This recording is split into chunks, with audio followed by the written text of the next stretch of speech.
No one knocked, but they still answered. Every day, at exactly 9:59 a.m., my dad answers the door. The only problem with it is the fact that there is never any knock. It started a couple of weeks ago.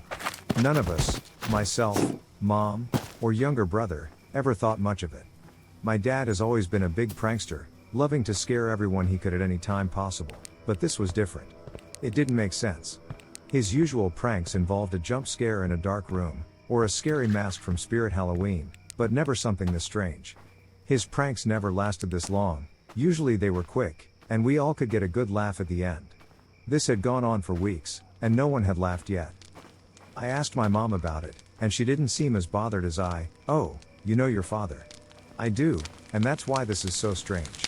I went to talk to my brother about it, but we've never been that close, so it's not that common for us to have serious conversations about our family.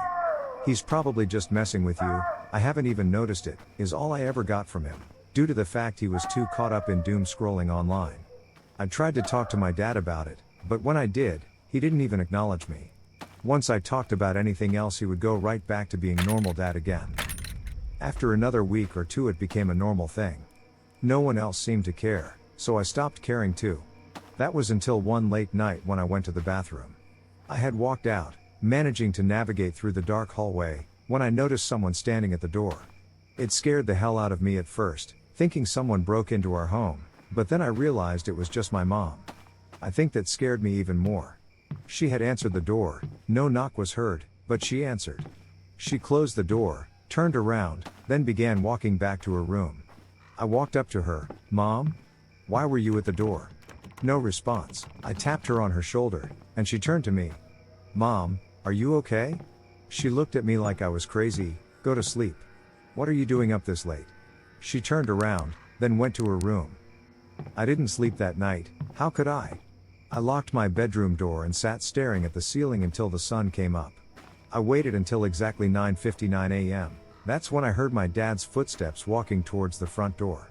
I opened my bedroom door, making sure not to make a sound.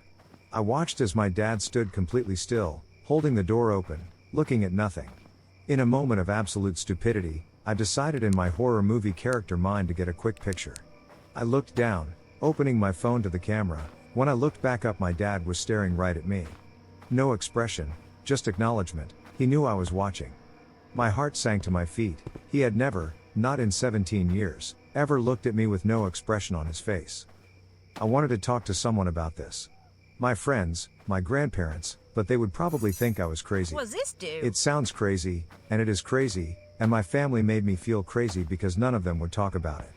It would be one thing if they denied it, tried to make me think I was crazy for talking about it, but no. That was the worst part. If I said anything about it, they wouldn't bat an eye. It was like I didn't exist any time I tried to ask about it.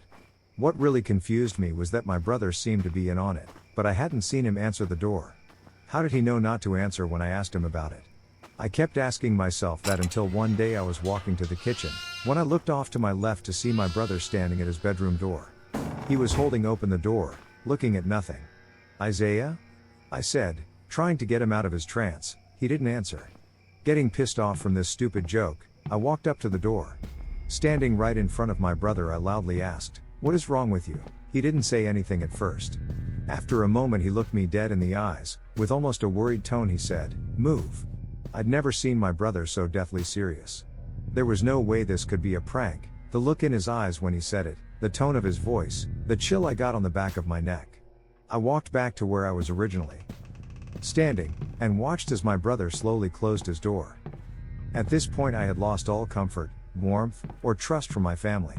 It had been a month and they all kept up answering their doors. My dad at 9:59 a.m., my mom at 2:59 a.m., and my brother at 5:59 p.m. Every day. Every single day. I had accepted it. I couldn't stop them, so I tried to explain it to myself. I ended up with this. It was an enclosed hysteria. If you've ever heard of the meowing nuns, it's something like that. My dad started it. Maybe it was a prank at first, then it became a small quirk.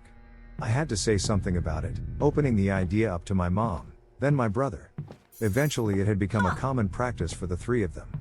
The problem with that explanation would mean, even though I was only worried for my dad, I had accidentally grouped the rest of my family into hysteria.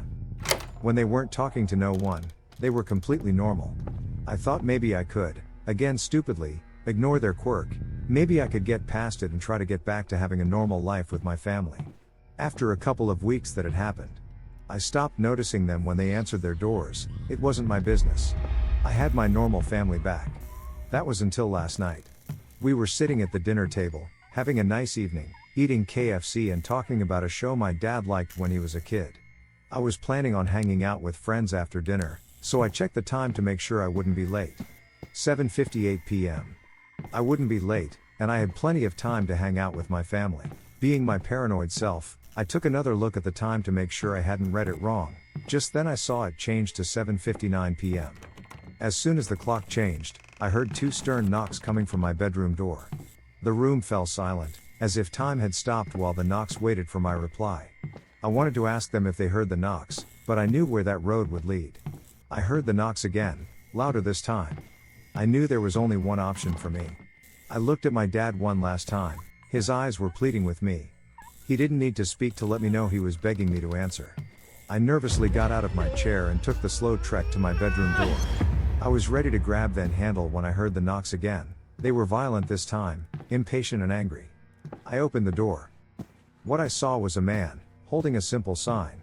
He looked impossible, but I could make out that he was a man, 6 foot tall, and completely silent. The sign read simply, "Say nothing. Go and eat."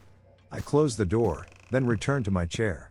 When I sat down, my family instantly went back to normal conversation. For so long I wanted an explanation, and now I have one. I knew why my brother looked at me that way. If I saw him stand where he was standing, I would tell him to move too. I was now in on the hysteria, so I asked again. Did anyone notice that? My family went quiet, then all at once turned to look at me. My mom, with all of her love behind her words, replied, "Stop.